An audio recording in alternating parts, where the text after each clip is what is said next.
Et qu'est-ce que pensait à ce moment-là De Gaulle? De Gaulle, qui connaissait bien son histoire de France, s'est glissé dans les habits des grands Capétiens qui ont fait notre pays. Et tout particulièrement, il s'est rappelé l'épisode de François Ier, lorsque la France avait failli déjà disparaître. Nous sommes en 1519. En 1519, il y a Charles Quint. Il est né en 1500, il a 19 ans. Il est l'héritier de la famille des Habsbourg. Donc vous voyez que la France est pratiquement complètement encerclée en 1519.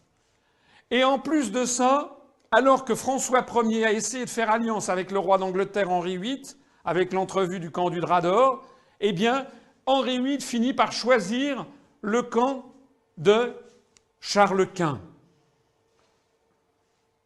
Donc la France est complètement encerclée. La France risque de disparaître, d'être étouffée par la stratégie de l'encerclement de Charles Quint et de son empire. Alors que va faire à ce moment-là François Ier? Eh bien, il va nouer des alliances d'abord avec les princes protestants allemands, puisque fort heureusement, il vient d'avoir un schisme qui vient d'éclater. Et comme ça ne suffit pas, eh bien, il va chercher une autre alliance. Et quand on est menacé d'être étouffé et de disparaître par une manœuvre d'encerclement, eh bien, vous faites alliance avec le diable s'il le faut. Et c'est quoi le diable en 1525-1526? Le diable, c'est l'empereur ottoman. C'est le grand turc, c'est le chef de l'islam. C'est celui qui menace l'Europe entière de submersion par la foi de Mahomet.